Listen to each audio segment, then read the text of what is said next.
Alrighty, we're going to look at the flare today, the landing of a tandem paraglider, and it's also applicable to solos, but mostly for tandem.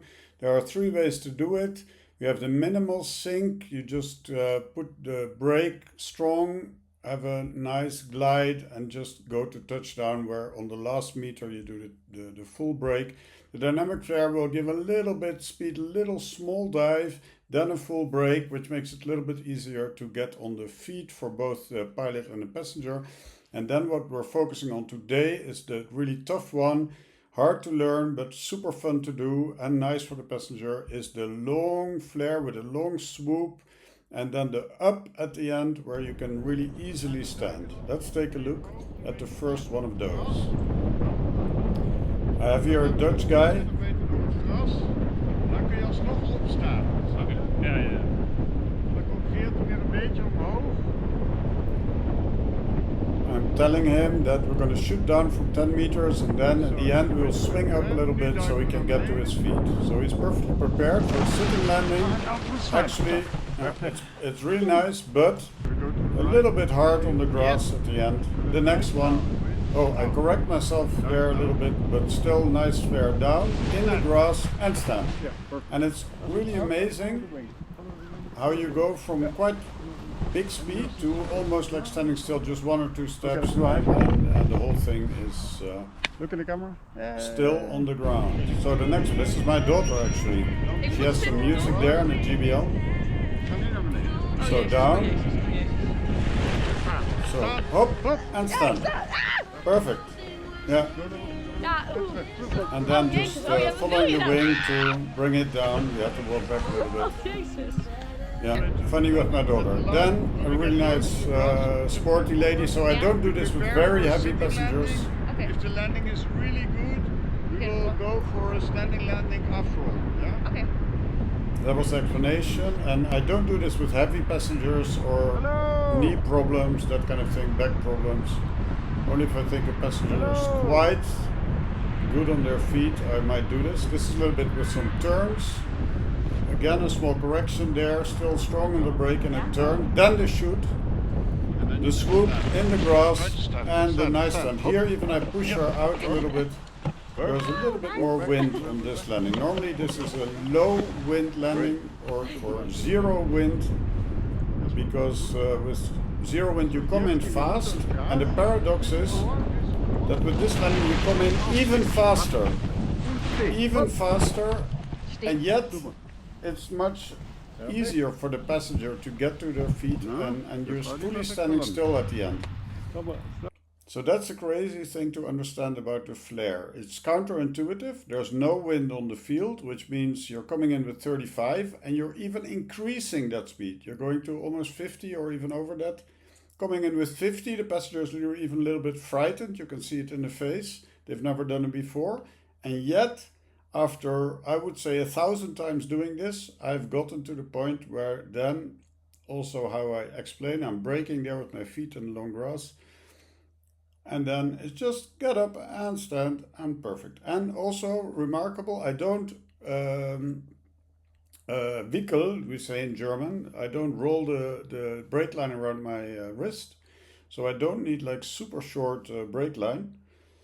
It's almost incredible how you go from 50k to 0 and just get up and stand. Let's look at another one. An Arab guy here, coming down in the turn a little bit, well on the brake, strongly on the brake. It's dangerous in the windy conditions, but no wind is super safe. Then very fast in, a very long swoop. That swoop is more than 50 meters, I would say. And that's a horizontal flight. So the good thing with the swoop is it makes something that normally is only for motorized planes, like flying horizontally, possible for a paraglider. You can see it here. We're diving down, so you're having a speed that's in excess of the normal paragliding speed, and that allows you then with subtle brake to go into horizontal flight. And then the passenger also relaxes at that moment because he feels, okay, we're down. And I go with my feet first in the grass to slow it down, So then it becomes, but I'm almost skiing mostly. It's more like skiing. Sometimes, like with my daughter, we're both in the air and getting the first touch on the standstill almost.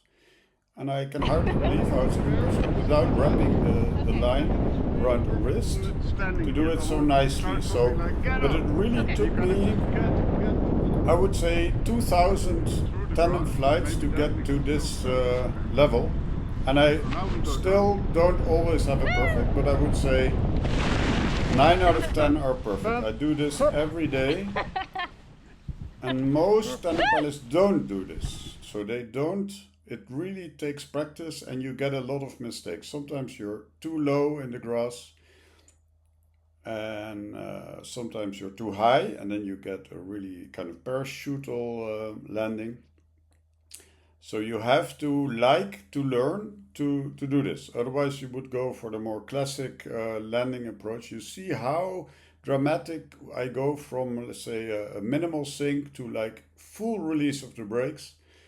Shooting down, you really accelerate. This passenger is fully calm because I already explained to her what's going to happen. So this is also a psychological thing, how to do the explanation. And then you see it's not, there's no wrapping. I'm just a little bit on the brake. And it's very nice when I get to brake with my feet on the grass before the passenger gets out of the sitting position.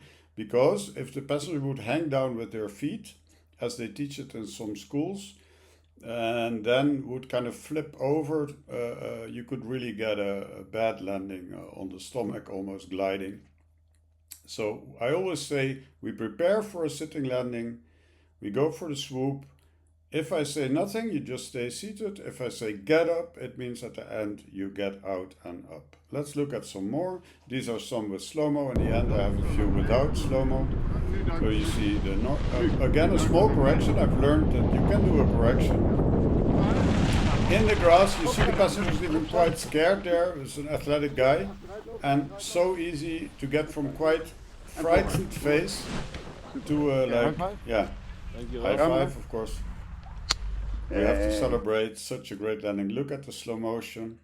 You can see how he gets scared. He even leans back a little bit. He shouldn't have to do that. If the passenger is sitting properly, he should be able to just stay upright, but it's okay. He can lean. Of course, he's a little bit afraid. He's never done it before. It's like, whoa, we're shooting. It feels, in reality, it's more extreme than what you see on the video. It really feels like shooting down. You can see it in his face.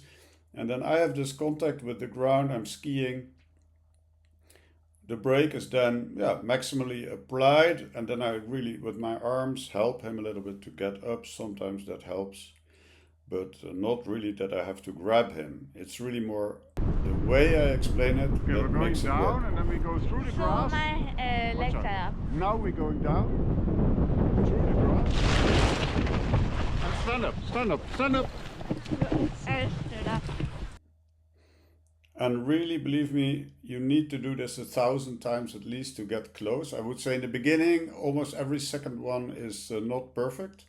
And then you can prefer to be too high almost because you will not crash.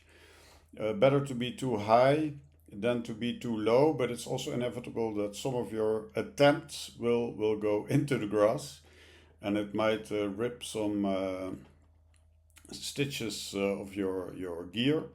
So keep an eye on that.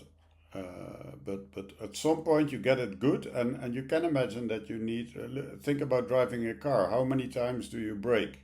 How many times do you take a turn? With flying, most solo pilots, they fly for 8 hours with one start and one landing.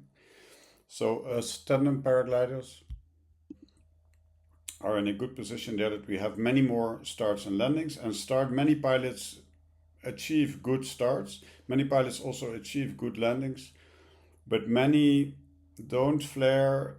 They take the easy route. Many also end in a sitting position with their passenger or even themselves. Again, another one here with a very light passenger. So here I had to walk a little bit, but even the passenger didn't have to walk. Because my walking creates a little bit of lift, and with a light passenger like that, can then just stand. Okay.